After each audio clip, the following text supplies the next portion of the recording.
Hey everyone, it's Vinny. We are launching the beginning of a series of immersion trip reflections as part of our virtual Voices of Justice. It is so important to recognize that the real impact of these experiences doesn't come from the 7 or 8 days that you spend on the trip, but truly from the 70 or 80 years of life that you live afterward with intentionality, a broader perspective, and even a broken heart. Please tune in every Thursday at 9 p.m. to hear different stories from these life-giving trips. Stories are meant to be shared and heard, as we can all be the voices of justice. Hi everyone, I'm Lilia. I'm a senior, and I'm here to tell you today about my experience on my immersion this past January at the U.S.-Mexico border in El Salvador. And my story in particular comes from the U.S.-Mexico border portion of it. So while at the border, we stayed in this town called Nogales, which is actually in Arizona and in Mexico. It's like quite literally divided. The wall is right in the middle. But while in Nogales, we went to a shelter called St. John Bosco, and it was on the Mexico side of the wall. And we went in there, and immediately it was overcrowded.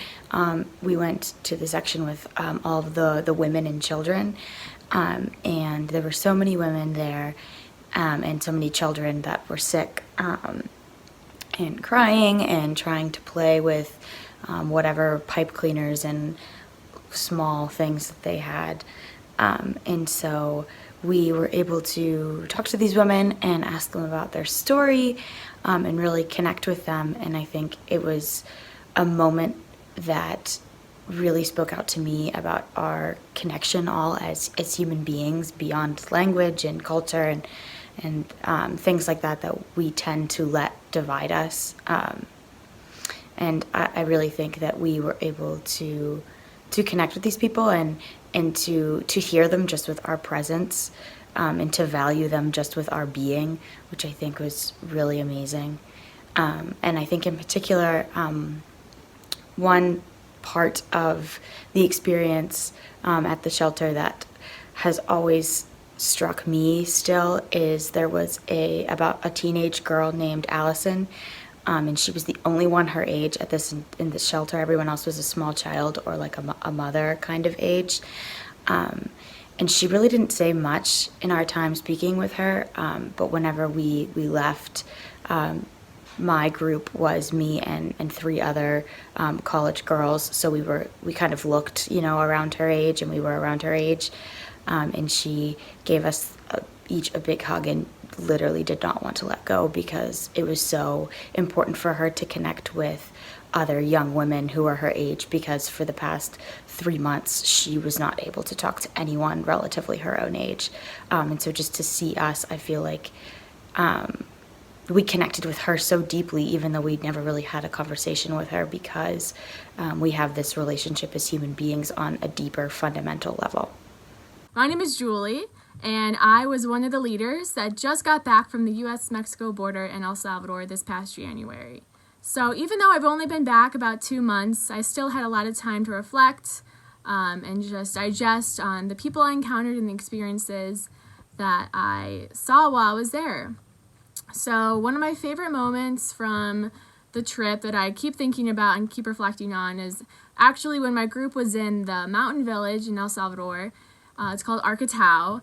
We had a lovely time there. The people were so kind, so generous, and just happy to meet with us and, give their time and their, all their energy and just their love to us. So it was really nice to just be a part of that and, find and create new memories and, be a part of a family, even though they were so far away from us here in Cleveland. So one night after me and the girls I was living with, we had dinner with our house mother.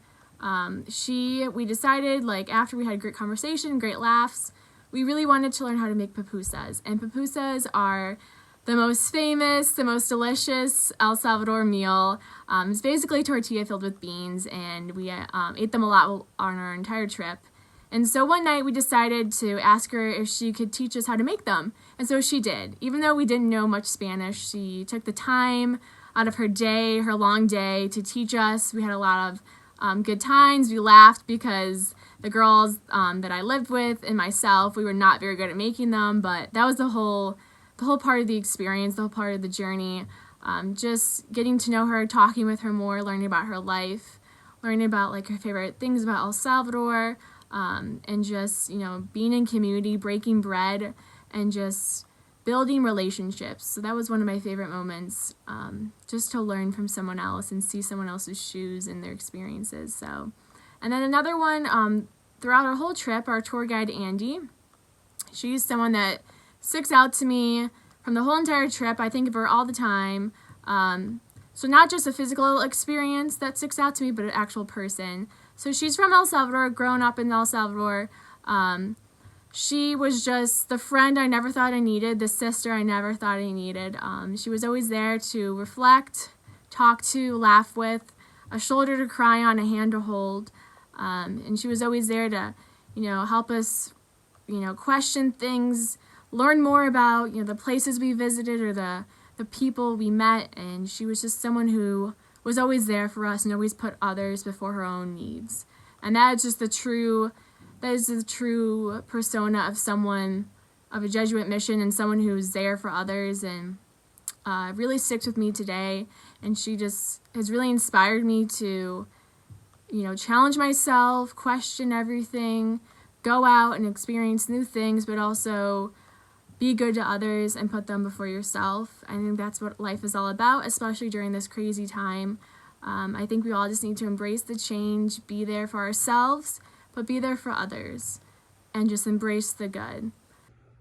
Hi everyone, my name is Emily Kadas. I'm a senior here at John Carroll, and I'm here with you tonight to share a little bit about my experience going on the El Salvador and U.S.-Mexico border immersion in January. So yeah, before I dive into my specific experiences, just a general overview comment. If any of you have ever considered applying to go on an immersion, or have applied, or even have gone, I'm sure myself as well as countless others can attest that this is such a eye-opening and just amazing part of what John Carroll offers as part of your John Carroll experience. And wholeheartedly, I could say I could not recommend this experience more. And looking back, I could not see my past 4 years without this, given the people that I met both here at John Carroll and in every country that I had met. So definitely take a leap of faith if it's something that you're considering doing. But yeah, so as I had mentioned, we traveled to El Salvador, and then for the first part of the trip, so it was 10 days. So the first part we were in El Salvador, staying in El Salvador and traveling around there. And then for the second part, we were staying in Arizona, but then also crossing over to the border to Mexico to see various locations, as well as meet different people and groups there. So definitely a big issue that we focused on throughout our immersion was the concept of migration. And we had the opportunity to learn about why people migrate, who's migrating, reasons why they're migrating, as well as issues around migrating, issues that the migrants face while on their journey, what their typical journey looks like, where they have to travel to, how they have to travel to these places, as well as just like different sides, even people who are opposing migration, just kind of everything encircling and encompassing that. So that was definitely really eye-opening and interesting to me. But specifically on this journey, so our leaders had recommended while on our immersion that we kind of embrace that we're kind of on our own migration, like migrants traveling on their journey, starting in El Salvador, and then obviously are going all the way to Arizona. So just kind of embracing that as our own, obviously given a lot of different circumstances. But along our journey, or along our immersion, we had the opportunity to stop at different locations called shelters. And these shelters were places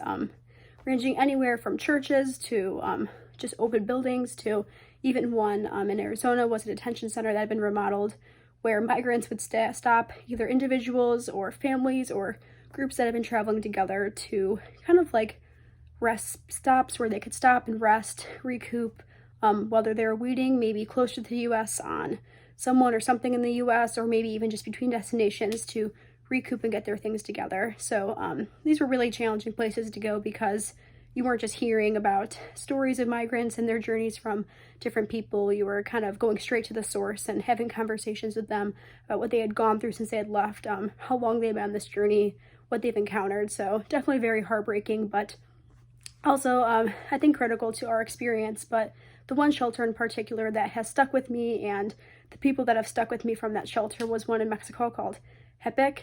And at the shelter there was a lot of children. Every shelter had children, but this one in particular had lots.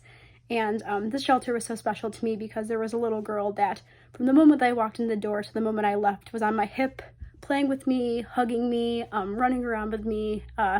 Could not get enough of her. She was absolutely adorable. And I think the reason that she had such a profound impact on my experience was because thinking about her and just what she had gone through and the journey that she had been through, and she's 3 years old. It was just crazy to think about, and just her energy and the sense of hope that she had, and how unbothered she was, and just the light that she shone, really had a powerful impact on me. And because those are situations where you could dwell so much, but like these children had this kind of, I don't know, they had just this attitude to keep moving forward, and they all were just so encouraging and uplifting to be around. And then to hear from them and what they had been through, it was so empowering to have them share their stories directly to us and then ask us to carry their stories along with them. So something that I think about, where she is now, what happened to them, what they could be doing, my thoughts and prayers, hoping that everything went safely. So definitely someone that's been on my heart and will stay with me for a long time. But yeah, thanks so much.